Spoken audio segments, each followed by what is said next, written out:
So last time we were talking about, I'll just show you the question. I was looking at, yeah,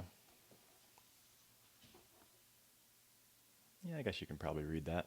I was looking at 10, 10, 11, 12. And I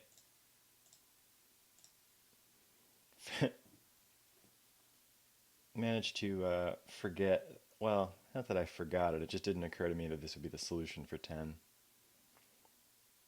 for 11, I mean. So before I even get started, I just want to sort of remind you of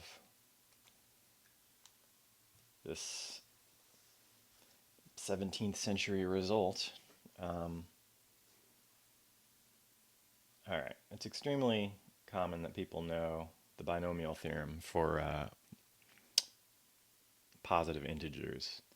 You can use Pascal's triangle to get coefficients for this.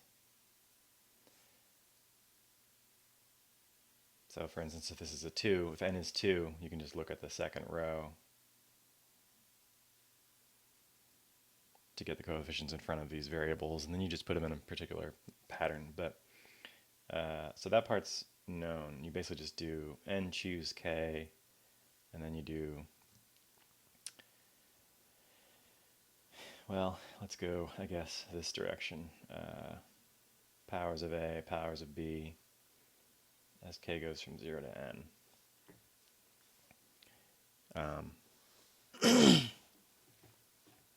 So that, I mean, you probably even saw that in high school. That's something I definitely remember off the top of my head. But this is actually, you get a formula for any real number if you want it. Isaac Newton showed this back in like 1625 or something. And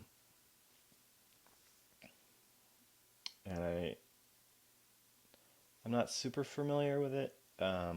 It comes up in Calc 2, because if you look at, say, a function like this, its derivative is going to be powers, well, negative powers of something like this. You're basically looking at, if you had a series representation of this, you would have a formula for negative powers of something in this form, you know? So if you start taking derivatives here, you'll get negative 1 over this squared. Second derivative is, let's see, suddenly you get a 2. Like if you think of this as negative, this stuff to the negative 2. When you take a derivative, you'll get 2 factorial. I guess it won't be negative anymore. And the power goes to 3. Yada yada. In general, the kth derivative is going to be something like, let's see, if k was 1, well, you get a negative. So I'll put that just as k. And then downstairs, you get an extra power, so it's k plus 1. And then what I put here is probably k factorial, right? So for 2, you got 2 factorial. For 3, we would have had 3 factorial with a negative sign. So here we have k factorial. So I'm just, I'm about to write the Maclaurin series for this original function. I guess we'll start at 0 and go to infinity, and you'd usually put kth derivative at 0 over k factorial. And then here you can put x minus whatever your center was. In this case, it's just 0. So we're about to have a power series representation for 1 over 1 plus x.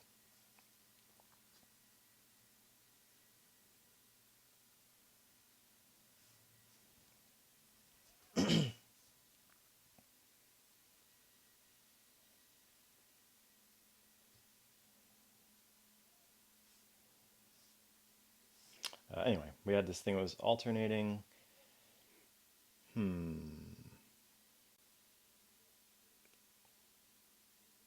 Maybe I should have started with 1 over 1 minus x to make it more interesting. I don't know. It's not important. But the 2 k factorials cancel.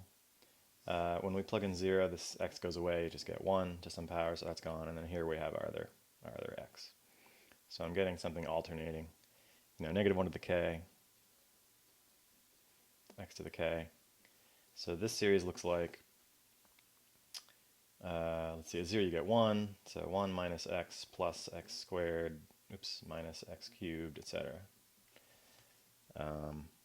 Which is kind of obvious if you think of this as a geometric series. This would converge when x is less than 1 in magnitude, and so this sort of makes sense there. But if you thought of this as 1 over 1 minus x, you would have, of course, had the same series with a bunch of plus signs. So you could just you could just consider this as this kind of situation.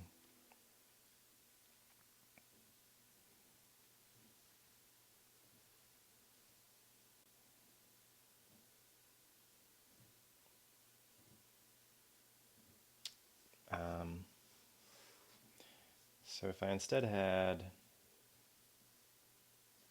over, let's say, 1 plus x to the p, I guess we could go with that. I didn't bother to do this ahead of time, so it's probably about to annoy me, but you notice that you're stopping. We get one term. So if you had k derivatives, we'd have k negative signs, and we'd have k factors of p. I guess you could think of it as negative p times negative p minus 1, etc., all the way down, but I was going to factor them out right away, and then I got p minus 1, however many times. I guess it goes down to, let's see, p minus k plus 1 would be my instinct, so that you have a total of k terms. Like here's the first term, here's 1 through k minus 1, plus an extra 1, so we have k terms. Or you could just plug in k equal 1 for this case, and you'll see that this cancels. You just get the single term. And then we have our little function part. And I guess this is minus p minus k, right? So this sort of negative power, I've got like a binomial. It's like I'm trying to do a binomial theorem, but I've got a negative integer. We now have a series representation using a Maclaurin series similar to this easier case that I did above. You can go 0 and up, and then the kth derivative at 0, this would just become 1. So you're really just looking at this part.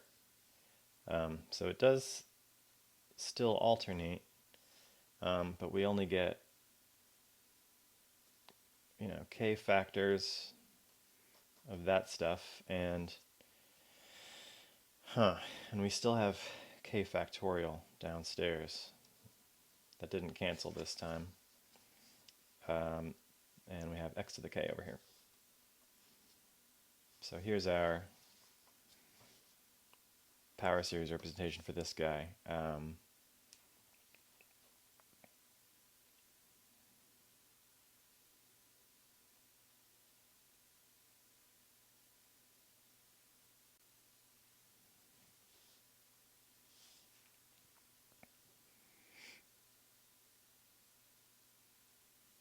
I guess a nicer way to have written this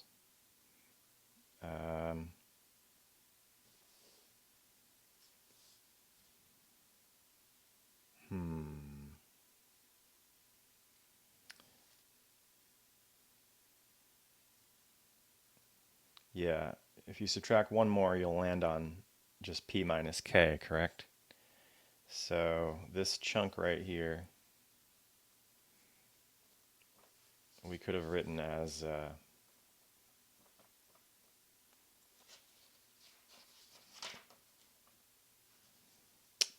want to say, well, we could just put a k here if you want. Either k or p minus k. You could write it like that.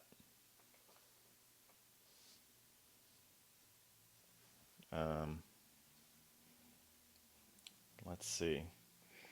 If I'd put a, no,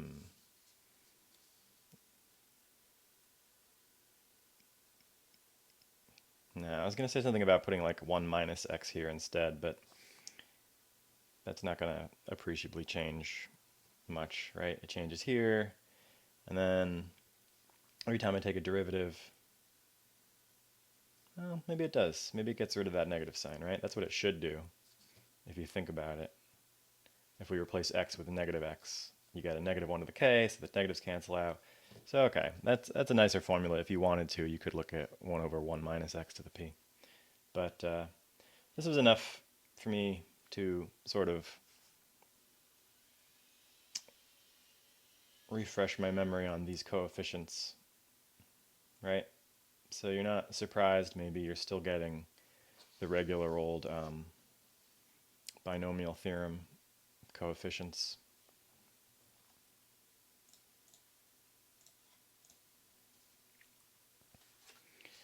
All right, so back to the story.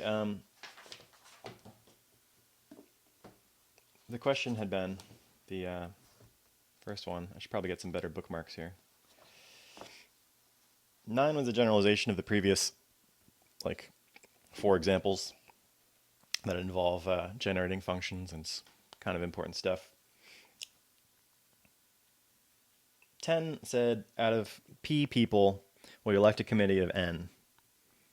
How many different committees can you choose? And so I just thought that was super easy.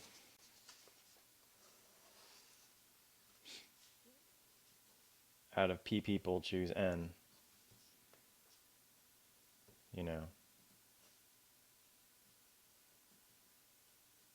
So this chunk on the right, without the n factorial, this chunk gives you,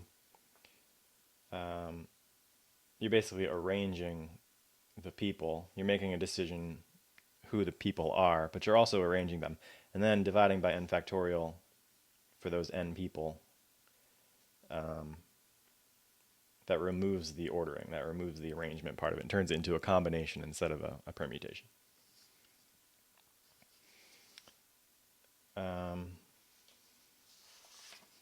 He goes through, I think it's kind of funny, he goes through sort of a longer-winded explanation of that when it's, I don't know how important that is. Like, he compares it to a previous example with the weights that he did, the CN series.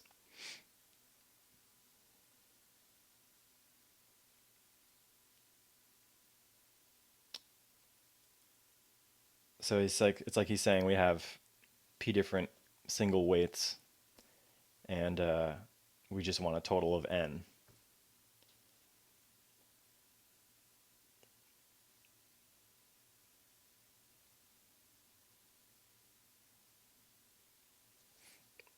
So the way you used to do that, the CN series is a product of whatever, say, weights that you have. So in our case, it's a single weight P times. And then clearly that would, the formula for that, if you expanded it, would be the binomial theorem. So that's why he's getting binomial coefficients, which is, I mean, he's just trying to call back to number 9, like all these previous work that we had done. So I guess that's a good idea. Maybe he's priming you to be able to answer 11 and 12. Now 11 says, in how many ways can you assign, you want to share N dollars among P people. How many ways can you do that?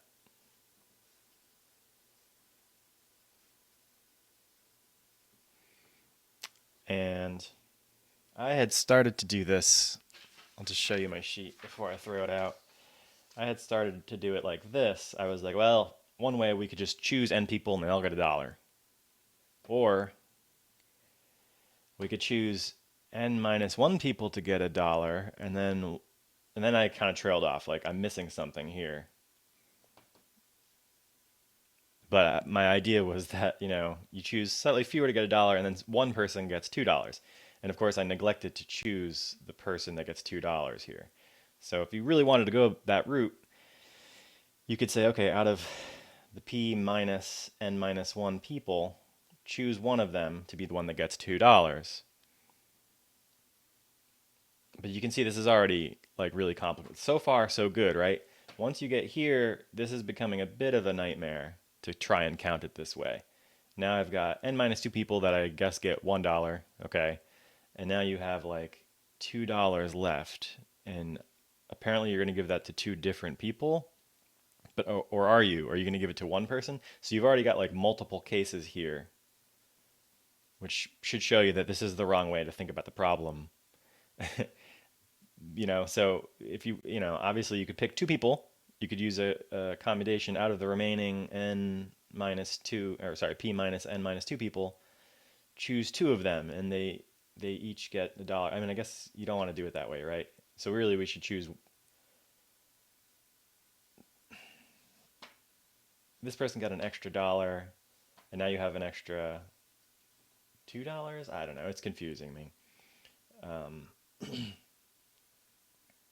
Yeah, here it was one person gets $2. Now, in a sense, you have an extra $3 is what I meant to say. So it's like, are you going to choose the one person who gets 2? Or are you going to... The other case is that one person gets 3. So you can see pretty quickly that's the wrong way to think about it. What he said was we should call back to the previous series. Let me see if I remember how he actually did this instead of just looking it up.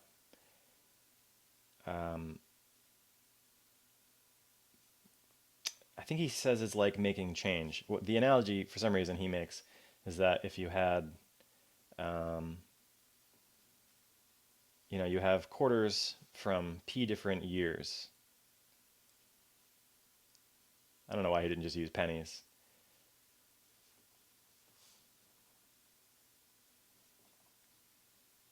And then the question is, in how many ways can you give out n quarters?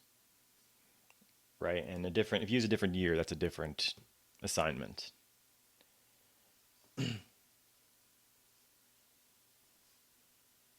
So one way is you could just use the same year and you do it n times, or you could pick a different year and do it n times.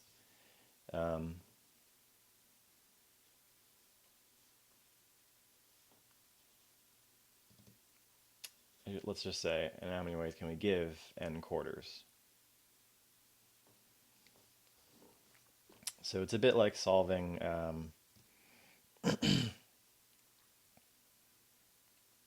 well, I suppose it's like this.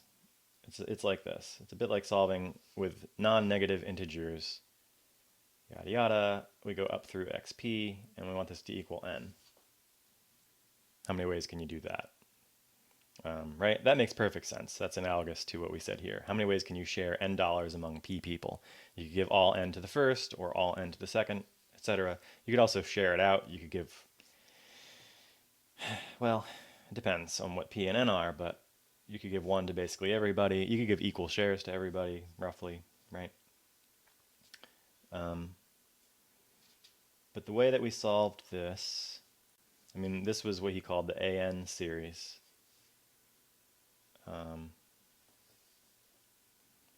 Maybe I should come up with better names for that, but the way we solved that one was you actually write out an infinite series for each of the totals. Like if I had a 5 here, this would be to the 5th instead of just to the 1. So this was the case for like pennies. And then we multiply this by another series, however many other terms that you have in your equation. So in our case, we just keep having the same powers. We're just going to do this again and again. We're going to do this p times. So we end up with an infinite series like that, and then we raise it to the p, which is where you got this negative. This is why I was babbling about the binomial theorem a moment ago. Because if you actually want a formula for this series, you're going to need to be dealing with a negative. I mean, you're looking at this, basically. A negative power in your binomial expansion. And there's, I guess there's no negative this time inside the variable. But we know that this is going to be, from this conversation up here, I would think you're still getting alternating, but you basically get P choose K, zeta to the K.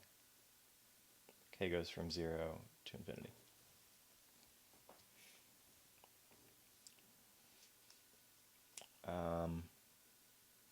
So it's not exactly, like in the previous answer, number 10, it was just simply a combination. Now it's not a combination. You've got some, this is the coefficient that we're talking about. And for an in particular, you're just going to grab, this to the n instead of to the k. So our answer this time would be, I think it's an alternating thing, and you can write this. I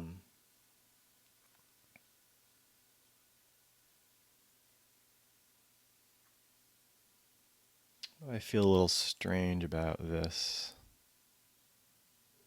I mean, you can also write p minus n down here.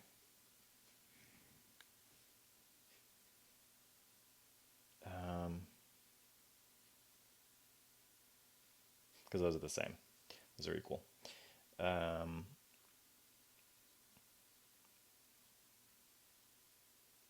a little strange about this negative sign. I really thought that would, for some reason I thought that would cancel, but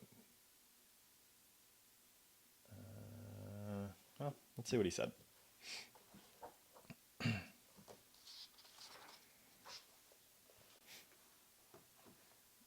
I'm looking at what? Not 9, but 11, actually. If you can see this. There you go.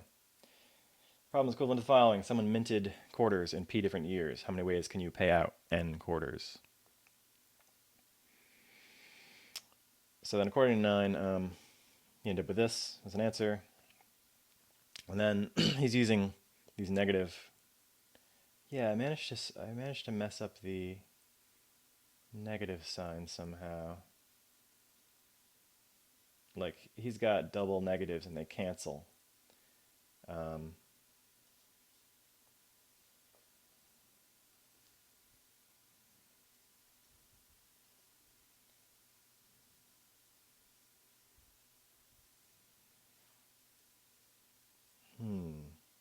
Oh, it's because I did the wrong.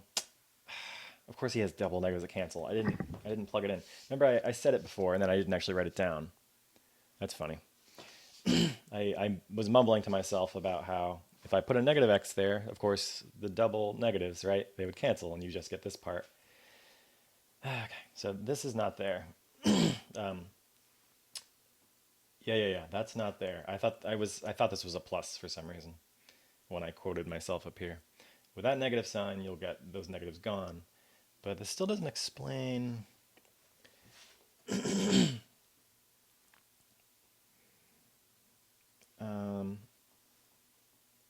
this part's basically fine. This notation, he's comfortable using a negative p.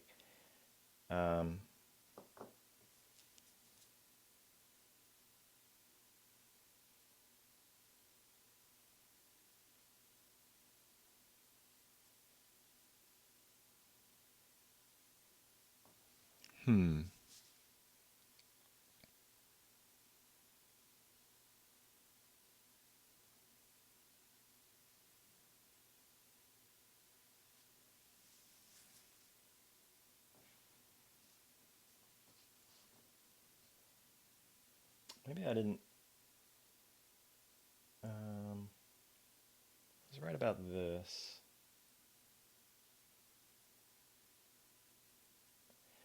Oh, yeah. I did it too fast, didn't I?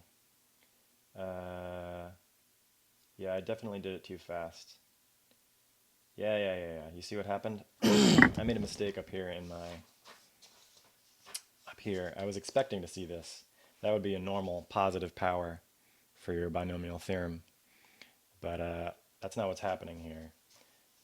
When you pull this power down, it's negative p minus 1. And you actually get...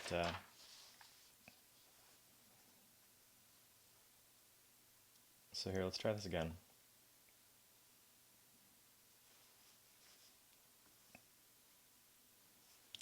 Here, let's, first of all, if this was your function,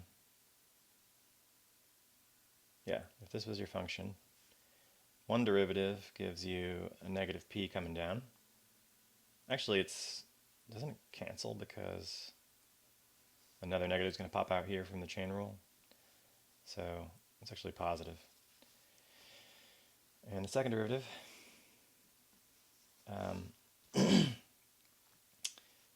you get, this is negative p plus 1, so you get that power as well. But then another negative pops out again. So the negatives cancel again, and you're getting this, is what I should have written. Okay, so in general, you're getting something like k of these terms goes up to,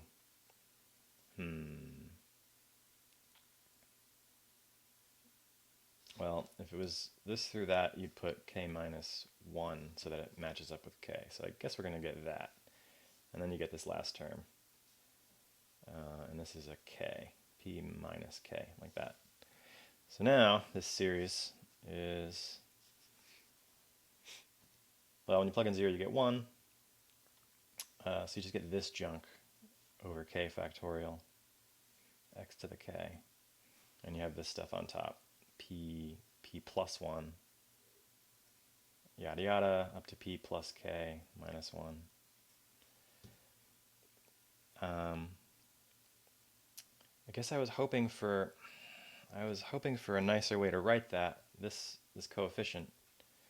But it's going to have to be p plus k minus 1. I want to say choose k. Yeah, right. Or what's the same thing, p plus k minus 1, choose p, I mean, that, right?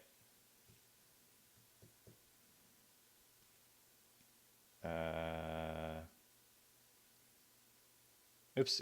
I'm sorry. I meant p plus k minus 1. You put a k there, you get this. Otherwise, yeah, you should get this.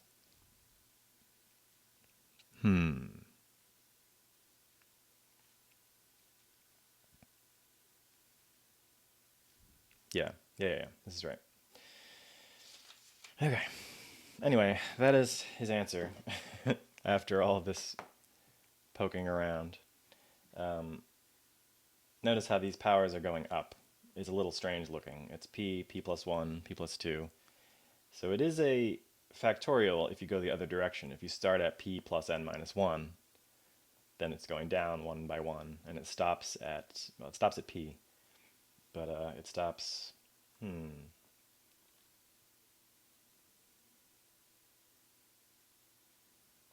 mean, what's equivalent is you could put an n down there on the bottom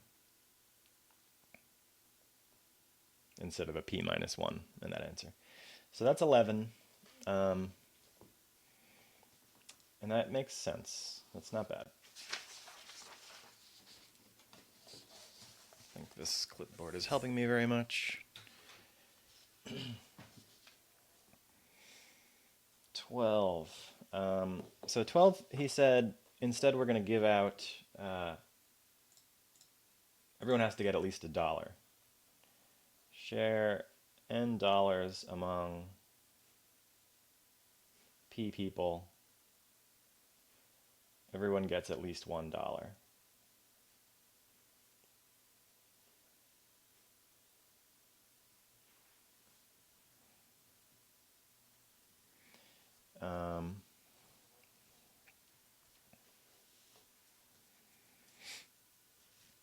So my instinct last time was, of course, to just remove n from the p, or I guess the other way around, sorry. Deal with n minus p dollars instead. That's basically the only change, because you've already given p dollars away. You know that at the outset. You didn't get to make a choice or anything. So you're dealing with this and share that among p people. So it's basically the same as the previous question, which is even what he says here. Use 11, but use a different number. Instead of n dollars, we're going to go with n minus p dollars. So that's about it for reviewing. That was what we talked about last time, except with slightly better explanations. So if you take this formula and you plug in n minus p instead of n, then the p's will cancel and you get n minus 1 over p minus 1 like that.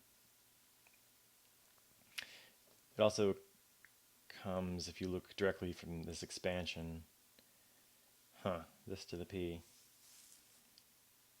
Oh, yes, because you're not allowed to have $0 anymore. You start at 1. So it's a bit like,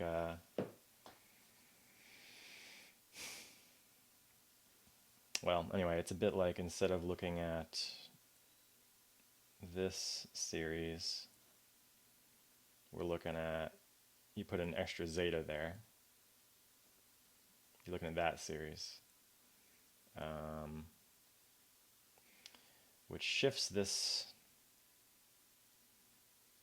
it just basically adds, well, here, you get the formula that we had here, but instead of x, it's x to the k plus p, right? If we multiply by like zeta to the p.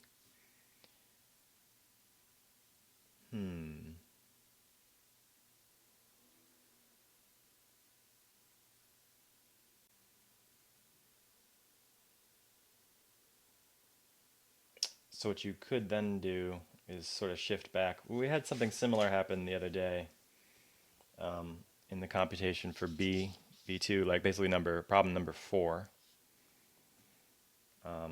There was this reindexing that looked very similar to that. So if you want to subtract p from your k values here and here, you're going to get n minus p at the end for your answer. I think I'm going to move on from that. 13 is about to be very gory, so let's take a look at it. 13 says, consider the general homogeneous polynomial degree n with these variables. How many terms does it have? What? Consider polynomial degree n in p variables. Okay. Right. How many terms does it have? Anyway, so like this is clearly an easy question if you know what you're doing. It's like a fundamental question, but I'm not going to be... It's going to take me a minute. Polynomial of degree n in p variables. How many terms?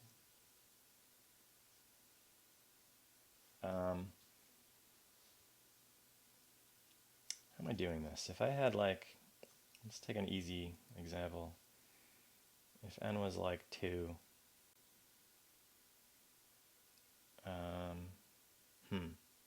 I still feel like p has to be almost...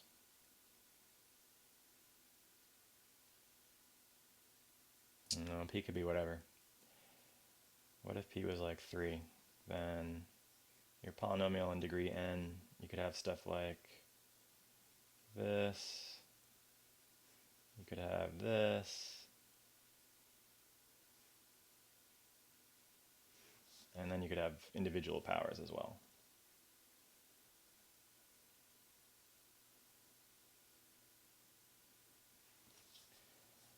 So there must be a way to think about this as like from a combinatorics point of view, like I'm assigning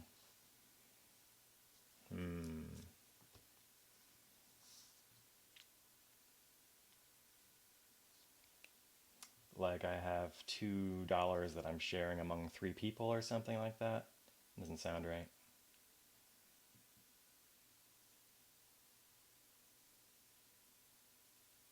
Yeah, these powers, well, okay, with the exception of this part, these powers are all 2, of course.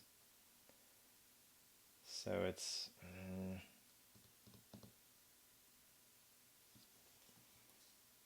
there's got to be a way...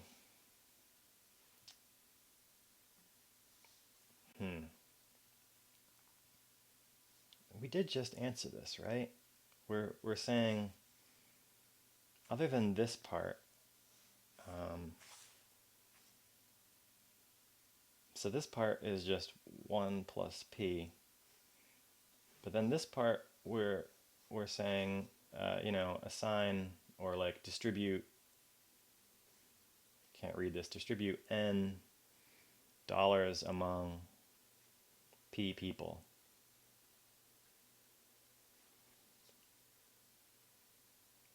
So isn't the answer just going to be the same as the previous thing? I threw it away here, but we just did number 11 where you share n dollars among p people, and you basically get an answer like, I wrote these, but these are wrong. You get an answer like, didn't I just redo it correctly? Where is it? Here it is, here it is. Yeah, you get these as answers, or this, either way. So for to share n dollars among p people, you get a formula like this, or you can put an n there if you prefer.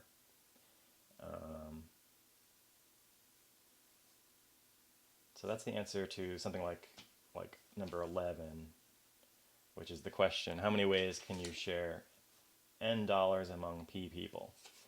So I would think that this, that's got to be my guess.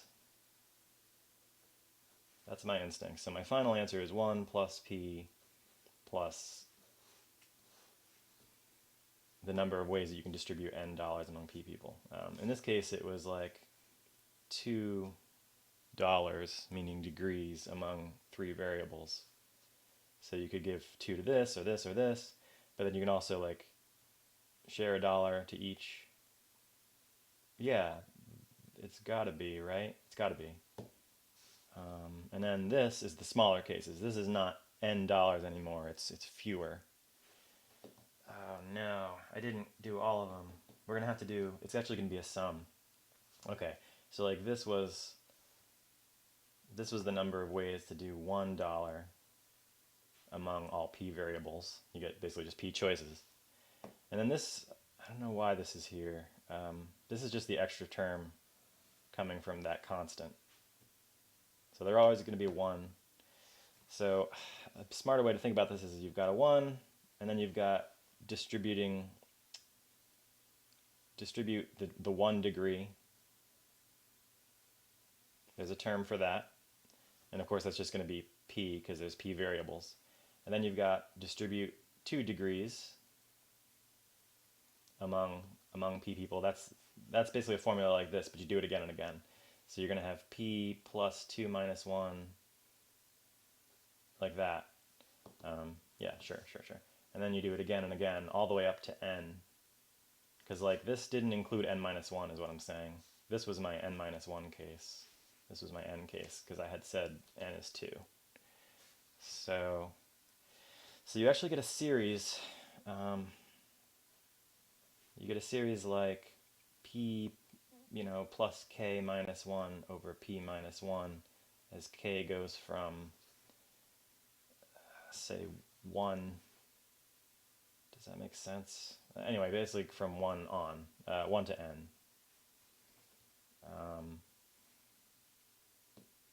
1 degree. Oh, does that really work? If you plug in 1 here, you get p choose. Oh, no, that's correct. This should give me p. Good. Good. So, and I guess we could have included 0. We could put a 0 here if you want to include the 1. I was going to do it out front, but does 0 work? Yeah, it gives you 1. Good. So you could do 0. All right, that's my final answer. Let's see what he has to say. 13. Let me zoom in on this so you can read what he says, hopefully. There we go. 13, identical with 11. Oh, good. Consider the p-fold series. Well, this is the wait, isn't this a polynomial? What is he doing? Yeah, that's the polynomial he was talking about.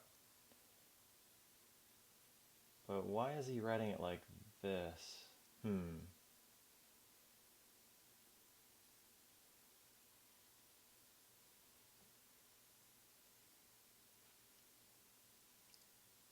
got this,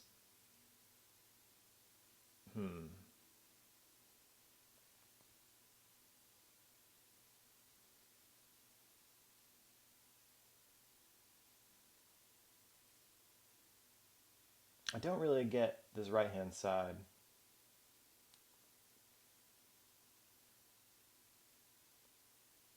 I presume this is his polynomial. I'm fine with that. But why would it... Oh, he's saying it's... He's saying I could just write it like...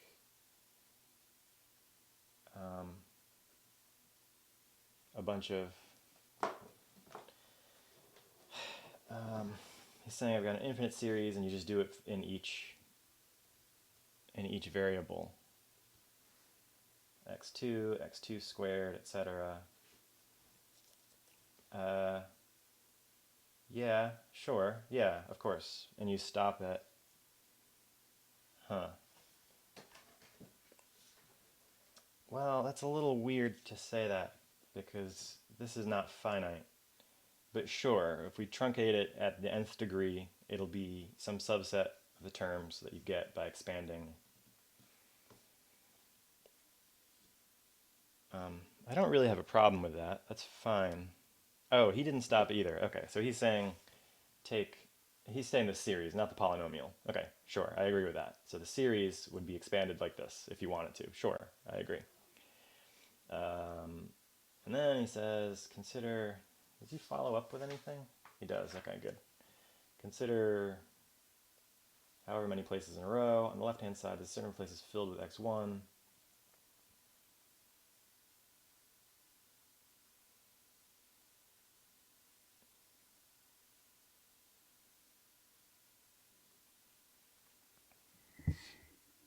At the left end, there are a certain number of places filled with x1. Then a place filled with a multiplication point. Sure. Then a certain number of places filled with x2, then a multiplication point, and so on, as shown. Yes. At the left-hand end, there are a certain number of places filled with x1, x2, etc.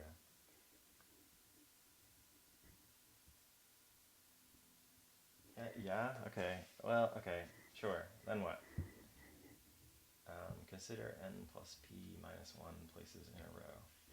I'm a little confused by that quantity, but anyway. We have to choose p minus 1. Yeah, okay. We have to choose p minus 1 among them.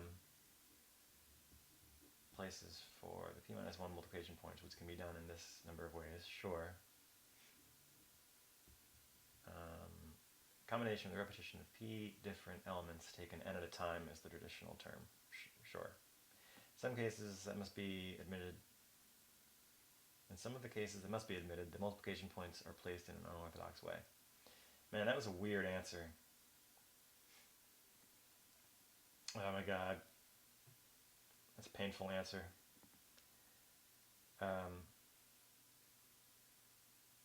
He's also not saying that this is...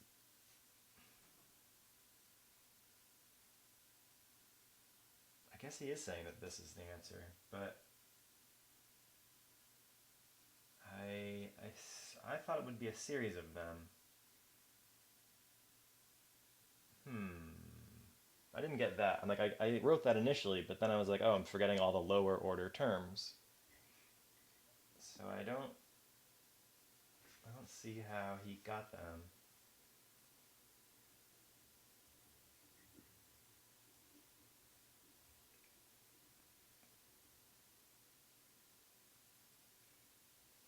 Oh, sorry.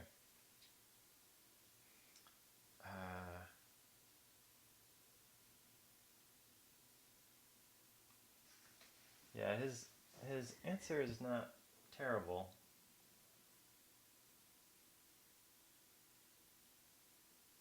And I agree, but why is it identical with 11? I was sure that you're missing all the lower order.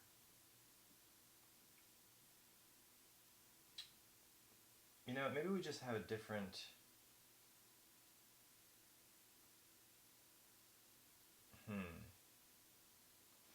Like when he said of degree n Maybe he meant only the terms that are explicitly n. Oh, homogeneous.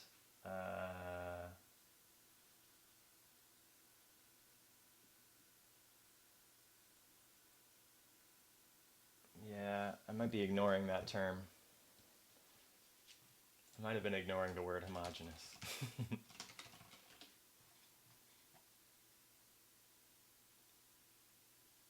Yeah. They're supposed to have the same degree. Okay, that's why. Okay. I get it. Cool. So finally we're in agreement. Good. I didn't screw that one up. This is the answer for the homogeneous case. I had said you would get a series. Does this make sense? I had said this would be my answer in general. Non-homogeneous, including all the lower degree terms. He wasn't talking about lower degree terms. He was just counting this set, the ones where they're degree n. Cool. So that one wasn't as terrible. I might think about his intuitive explanation, because he was saying something like, well, yeah, we have some number of x1s, and then we have some number of x2s, and then, etc. And he was doing some sort of counting on the multiplication. He was like, choose p minus 1. Yeah, I'll have to look at this.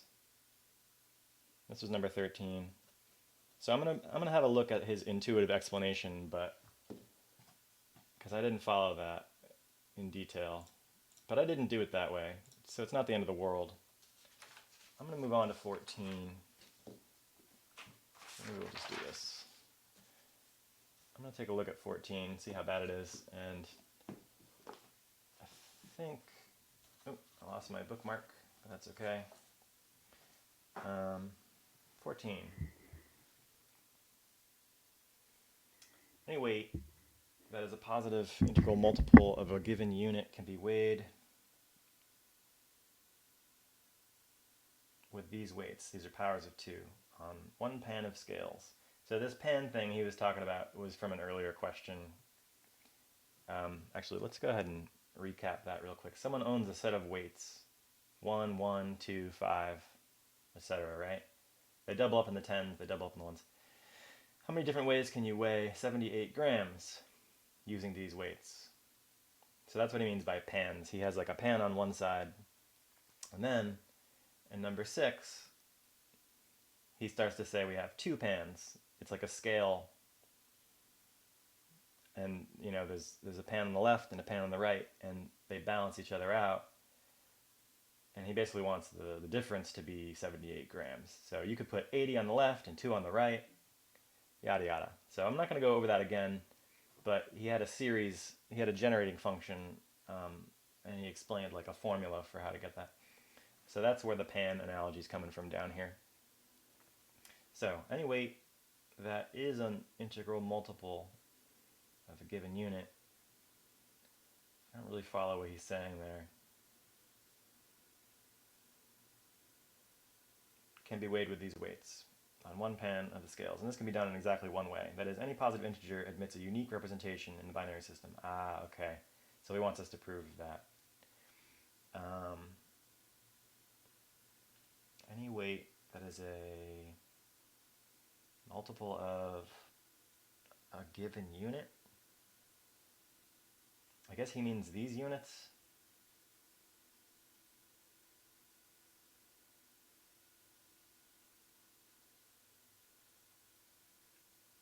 If that's what he means, then we're probably good to go. And he's just saying, any integer can only be expressed one way using these numbers. Okay. And yeah, this is basically the same as saying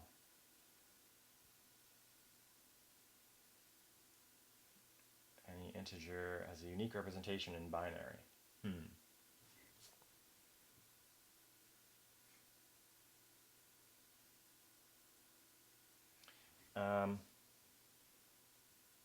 All right, well, what this is analogous to is clearly this other thing with the weights. He's saying we have weights 1, 2, 4, 8, etc. And then he wants you to sort of think about how many solutions you would have to the question if you had like let's call it E, I guess. If you had E1 plus 2E2, 4E3, etc.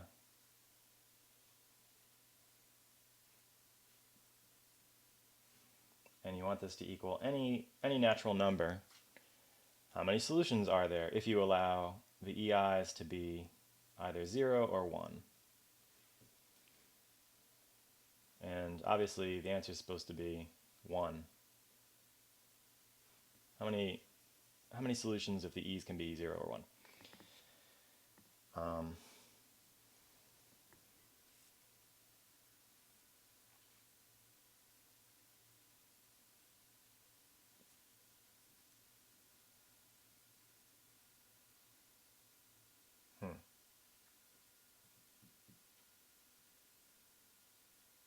I have a feeling his answer is going to be like a one-sentence thing.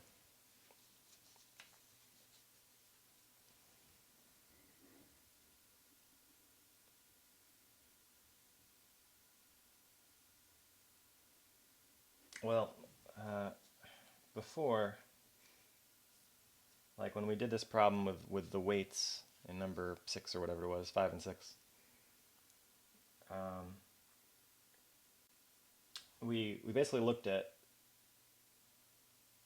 a product like this. So for this first one, it could be 0 powers of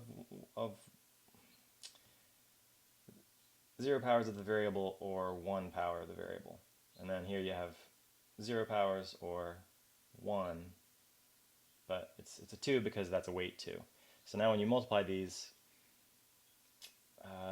the order is not really taken into account, but you do add these. So like if you expand this, you get all the ways that you can get solutions using just these two weights, a 1 or a 2. So we just keep going. This time we get a 4, and we get an 8 this time. Okay, so this is how you'd produce a generating function for this kind of question. Now if I did expand this, you get 1 plus this. I guess we're going to get every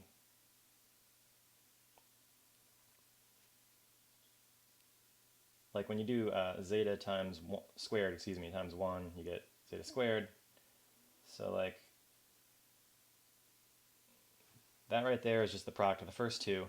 If I multiply this by that, we get 1 of itself, and then this zeta to the 4 times this again gives you the next 4 terms. So this isn't very rigorous of me, but you can see what's happening. So this is the product of the first 3. If I multiply that product by 1, we get itself. If I multiply this product by zeta to the 8, we get 8, 9, 10, we get the next 8 terms. And so on. And so you're getting a geometric series that covers every single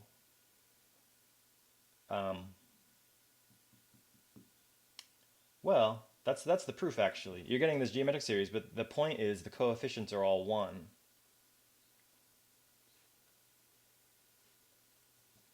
Which is what he wanted us to show. When you expand this out, this generating function I was babbling about, the coefficients, you get a series. He called it Cn. Okay? And the coefficients give you the solutions. They give you like the number of ways that you could arrange these to get a power equal to n. And that is the solution to this question up here. The number of solutions where you either have a 0 or a 1. Again, the 0 comes from the 1 comes from the single power that you used. So I kind of flew through that because we talked about that the other day. But this is pretty much analogous to numbers, I guess 7. Again, I'll get to the questions 5, and here I'll show you. He basically did this the other day on 5 and on 7. 7 is like a generalization. So 7, he starts talking about this series, and he tells you to write it as a product. So this is 5 and 7. This is just an application. Sorry, 14 is an application of 5 and 7. Um,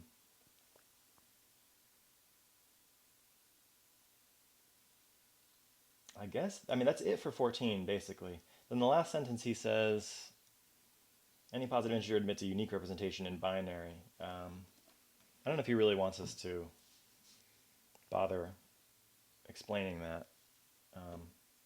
But this is it for the proof of 14. I was saying it's analogous to 5 and 7. And then for the binary comment, I mean, it should be clear, right? Oh yeah, of course it is. Of course it is. It's like, say you had a number like 32. We know that it can be expressed uniquely in this. This is supposed to be my my infinite coordinate system, but we know that this can be expressed uniquely now. We just need the weights. We just need the E1, E2, E3. So here's the first few. 1, 2, 4, 8, 16, and then 32 has a 1 in it, etc. Right? Yeah, there's nothing else to say really. He queued it up to be a conversation about binary notation.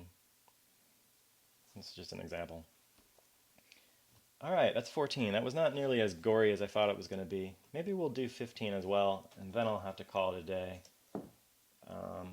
Part 1, solutions 3 through whatever. Okay, so here was his answer for 13, which I'm going to take another look at this.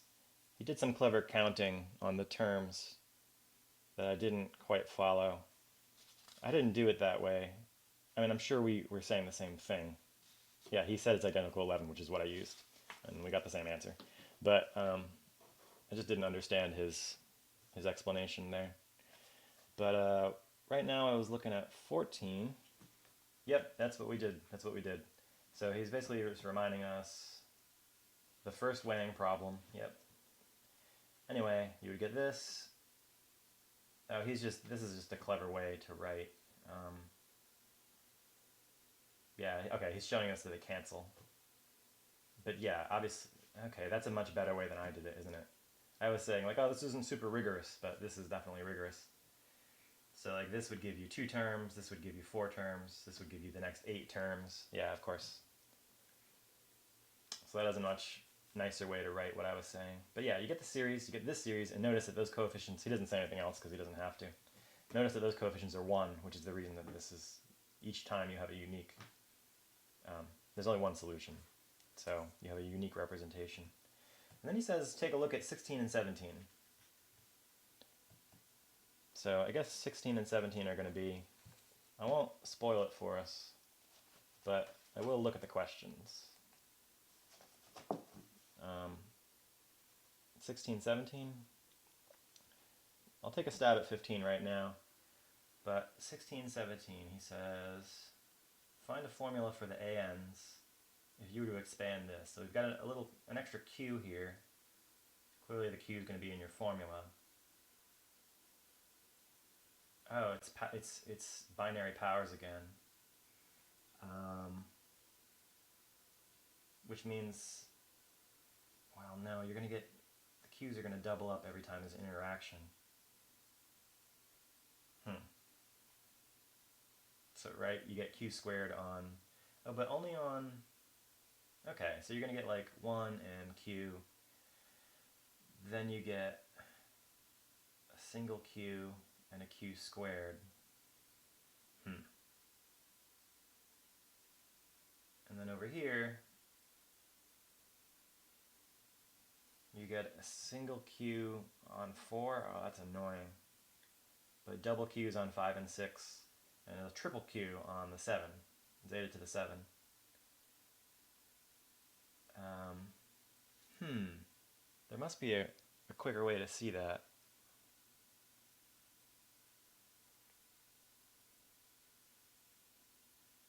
It reminds me of an earlier problem, like Bn. It reminds me of number 4. What's happening to the coefficients there? But anyway, what else does this q do? It's like a weight.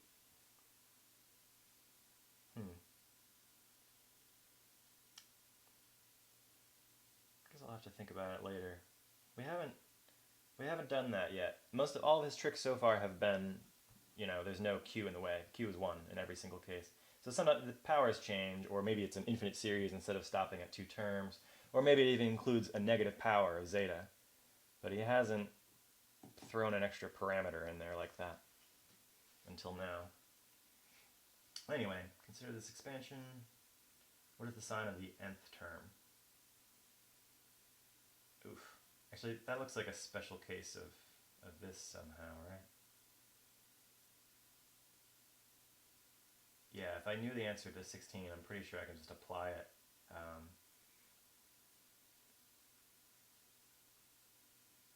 Where q is like -1.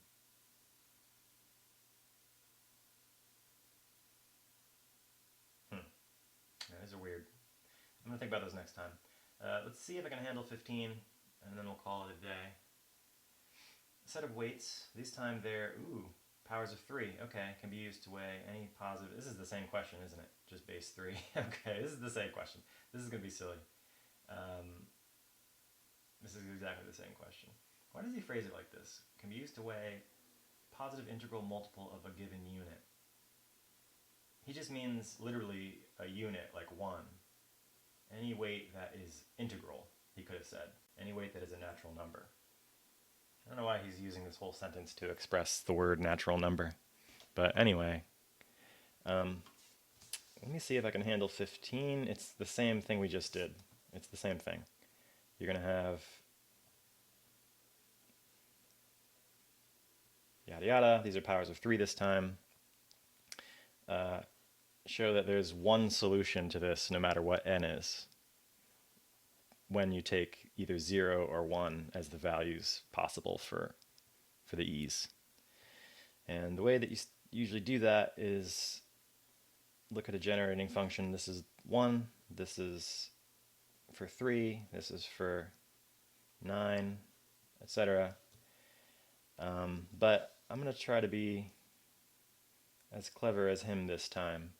So this is the first 2 terms if you were to look at the series. So instead of looking at the whole series, usually I put a 1 up here. Instead of looking at the whole series, we're going to do 1 minus, what is the next term? I'm kind of rusty on that. If you put like 1 minus, say you did this, that should give you just the first 2 terms, right? If you wanted a third term, what would I put here?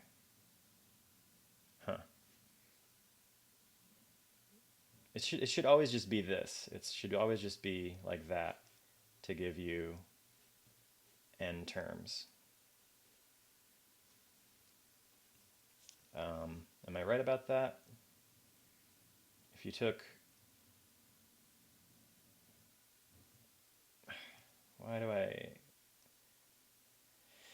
it's really easy. I don't know why I'm staring at it. Yeah, if you had, you can prove it this way. If you had n terms, right, 1 times them, that would give you the first n terms. And then when you subtract x times them, it leaves you with a 1, because there's still a 1 here. I mean, we can prove it if you want. But you can also see it here. If you multiply this denominator on the right-hand side, you'll get 1 minus x plus x, they cancel, and then minus x times that. So what's left is the last term. This is the last term. And that term is negative x times this last term. There would have been an x to the n there.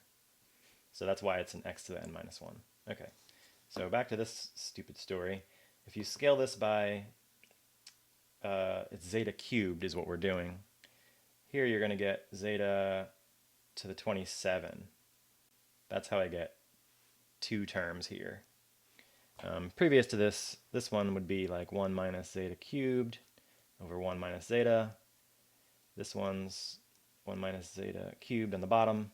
And up top, if you want 2 terms, you're just going to subtract the next term. It's going to be zeta 9, like that.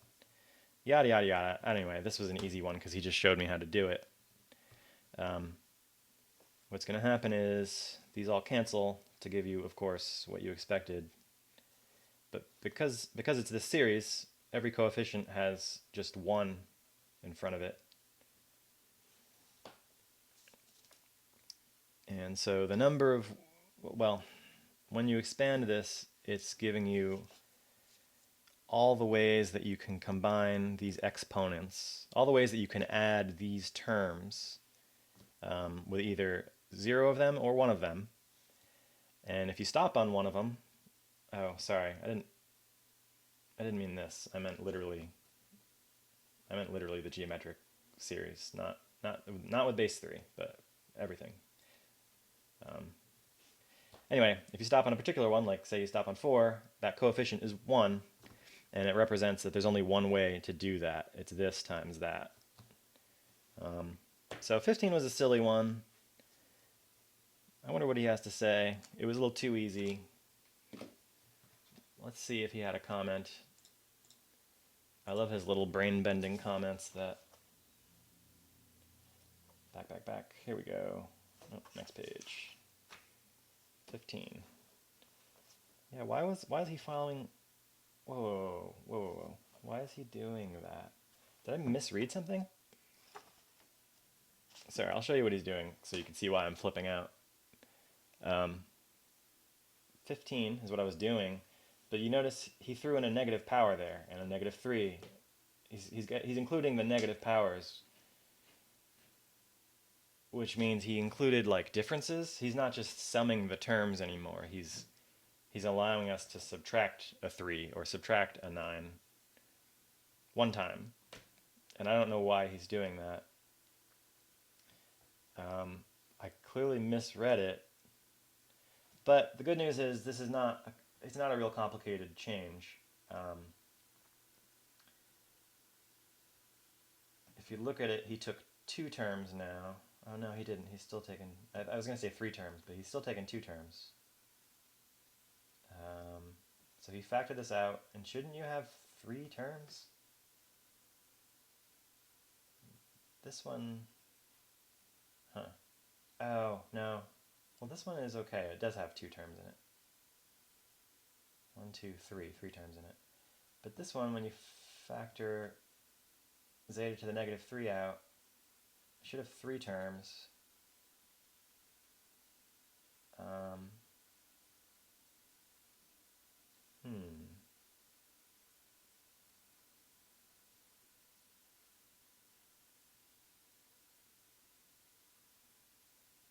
Oh, did I express this wrong? I guess I did.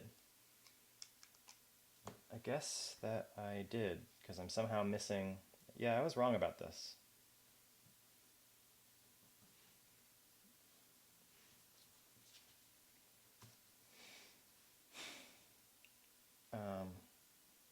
That's just not the way... I was right about this, of course, but...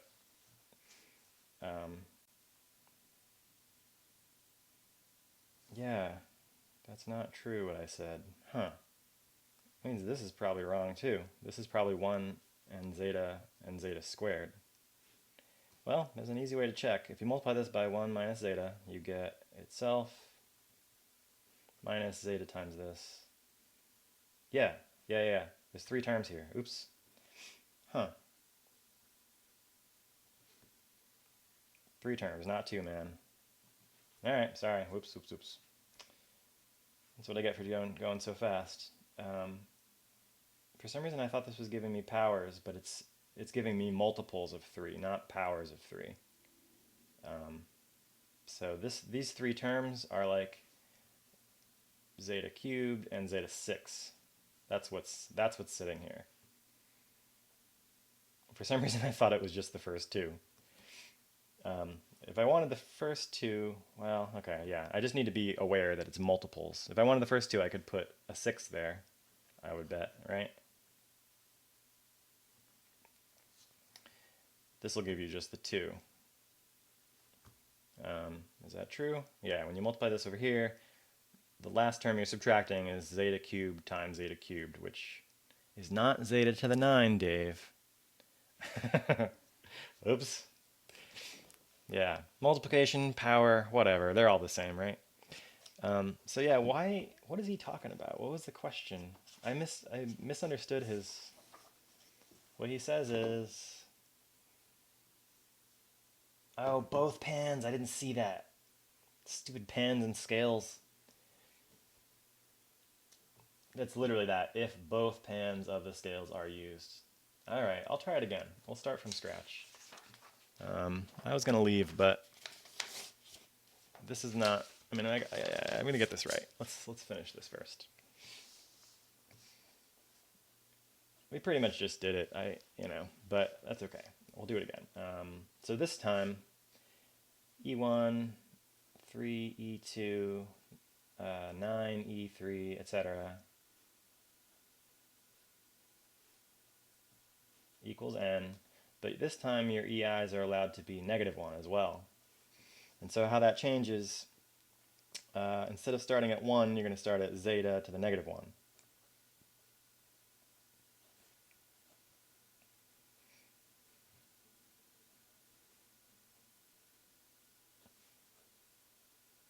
Like that. So why am I looking at this product? Because every time you get an interaction, that's one solution up here. I mean, it's one interaction of these terms up here in effect. So if we allow like E2 to be -1, that corresponds to this term. And when you multiply that with something else, you're adding another term up here.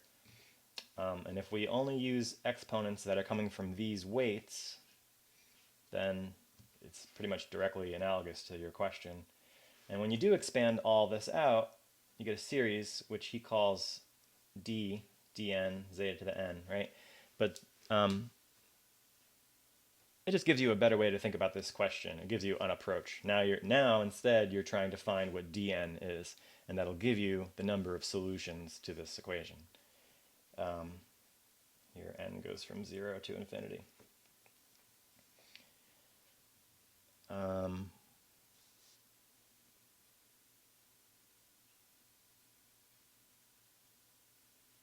Yeah, so anyway, so this was a previous question to find, well, it wasn't so much to find dn as to just realize that this product is a formula for this series where the dn's represent the number of solutions. So the previous question was just to even come up with this concept, just to do this trick.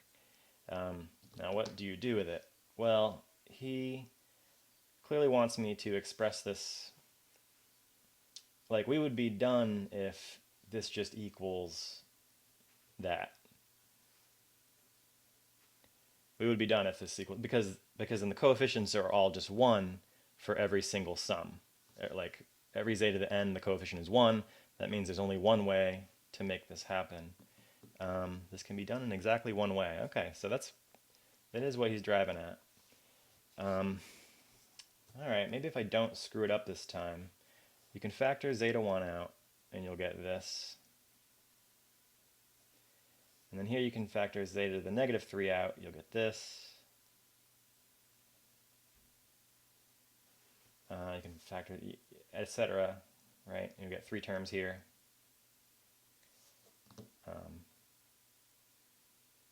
Zeta to the 9, zeta to the 27, anyway, etc. It goes on. I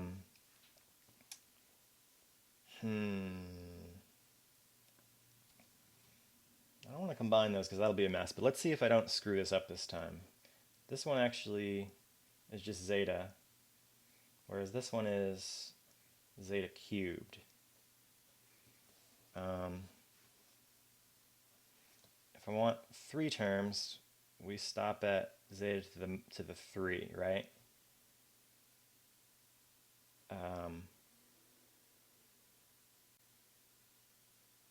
If it was 1, you get 1. If it was 2, you'd get 1 plus zeta. And if it's 3, I'm claiming you're going to get 1 plus zeta squared. I believe this. And then here's the zeta to the -3. This one is where I was going to screw it up, but I think it's just a 9. I feel like I want to write a 9 here.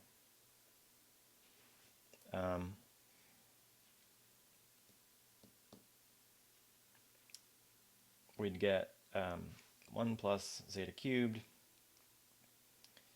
plus zeta cubed, or zeta to the 6th, excuse me. And then when you subtract zeta cubed times zeta to the 6th, this is what you're left with. That's the last term. So I believe this covers that. It covers 3 terms now. So this is always the cube of that. Okay. So this next one is powers of 9. I mean, zeta to the 9, but it's like powers of 9 when you go to expand this. And I want to stop at the 3rd term, the 27 term. How did I manage to screw this up already?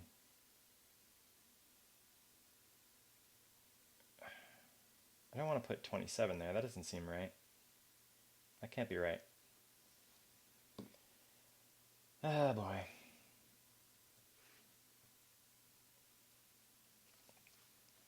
A little side note. 1 plus zeta to the 9 plus zeta to the 27, right? If you multiply this by 1 minus zeta to the 9, what do you get? Oh, of course, 81. Good. Wait, what? 81?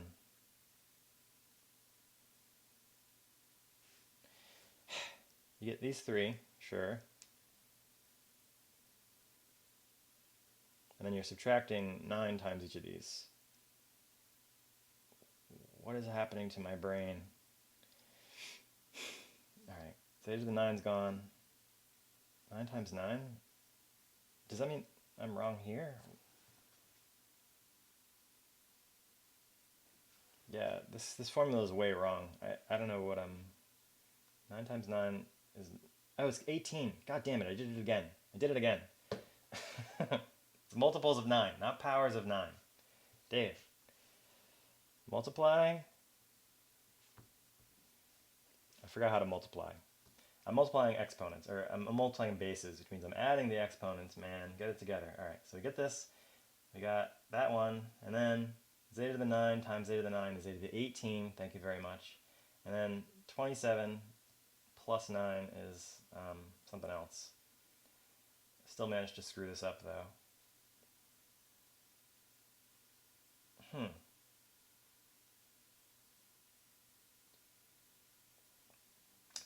What? Yeah, I don't know. I can't add.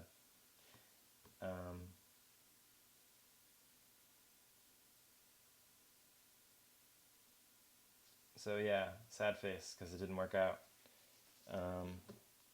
Man, why am I so bad at expanding these?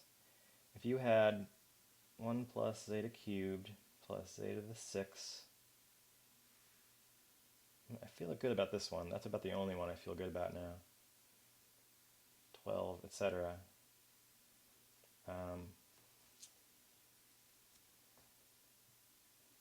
Well, I don't want to actually go infinitely off. I just want to look at the first 3 terms, right? Those 3 terms. So let's just stop there. Say you had this, and you multiply it by 1 minus zeta cubed. You get itself minus zeta cubed times these things. So the cube's gone, the 6 is gone, and you're left with zeta to the 9, which is what I had written. So we're good here. This one, for some reason I was expecting like 18 or 27 or something, but I guess it's just...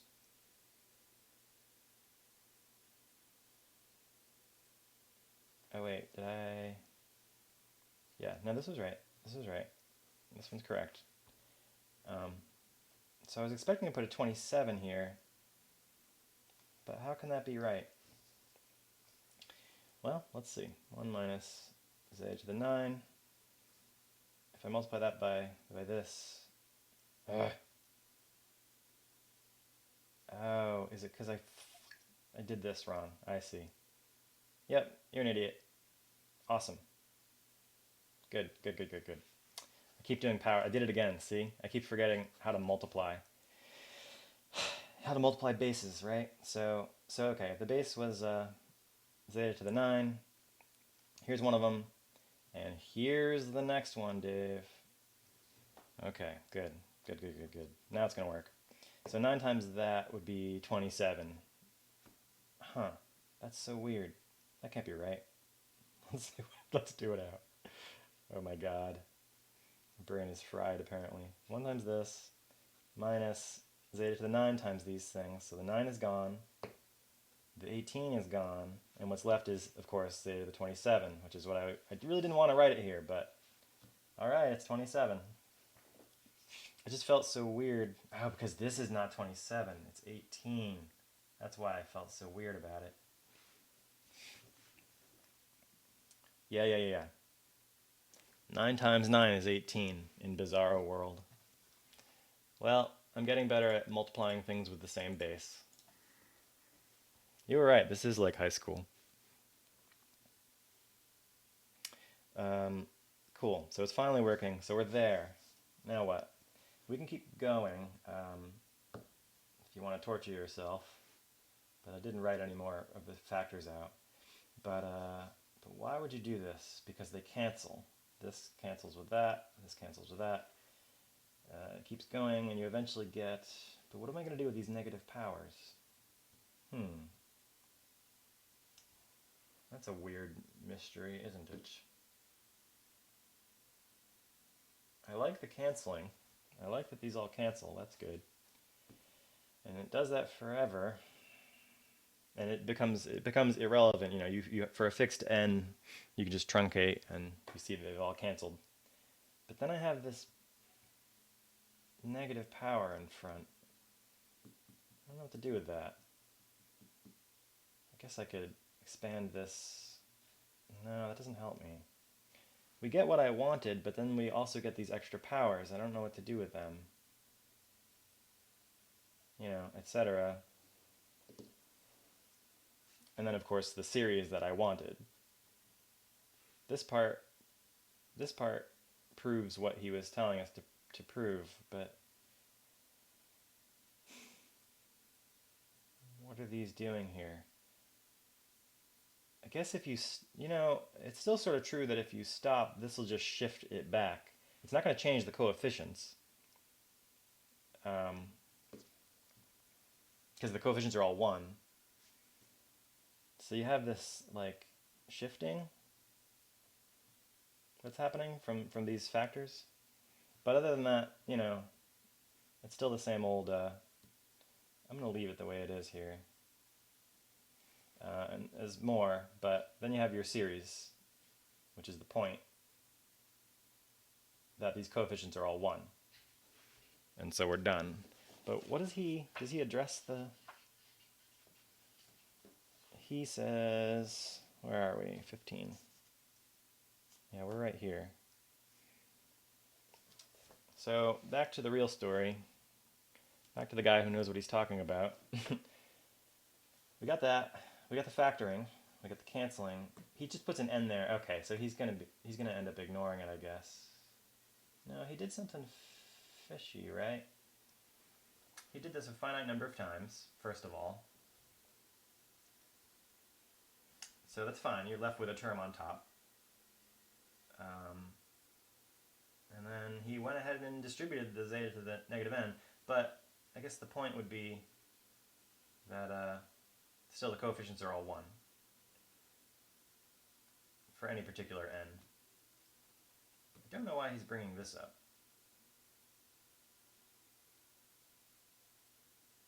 It's not like that's an answer or something. Wait, why is he saying that? Oh, he's just telling you where you would stop for a particular value of little n. Sure. So, like if... Huh, that's interesting. That's strange.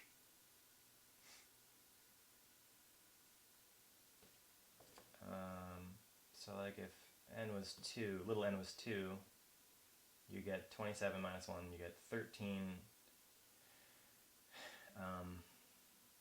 Well, in a sense you get 13 total terms here. It's very weird. That's way more than you need, isn't it?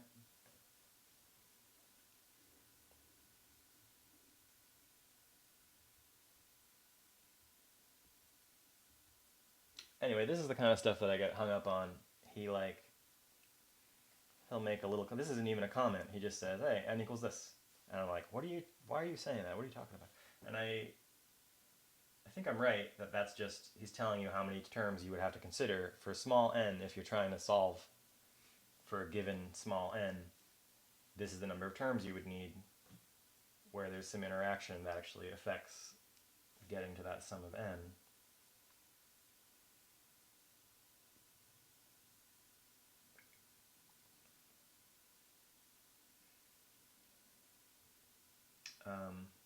And he's right.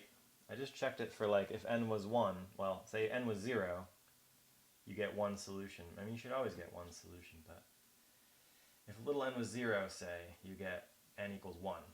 And so you just get the, no, you do get 2. I'm very confused by this series. Because we have these negative powers, but you're never going to see them. Oh yeah, you are, because of this two stupid pans. Okay, I'm sorry. I keep forgetting the second pan. Like, what I mean is, he says both pans, but you want to think of like the pan on the right is like minus, and the pan on the left is like plus. So he's now, well,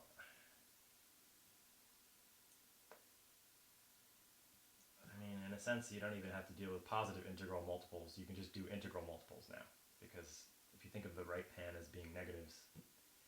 But nevertheless, it can be done in one way, meaning the coefficients are 1, even though, so this is still there. You get some sort of shifting. It changes all these to be, zeta to some negative power.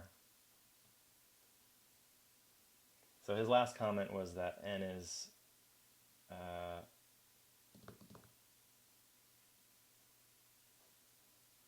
something like that. I might have had the n wrong. It's just plus 1, I believe. He had a formula like this, which tells you, how far out you need to go in your expansion of this series to get little n. But so I could be a little more rigorous and think about this for next time. But that's really not the point. 16 and 17 would be much more interesting. But I'm going to have to call it a day. I'm getting tired. Thank you all for tuning in. And I'm going to disappear. Nice to meet you, Bistoli. Yeah. You all have a great day.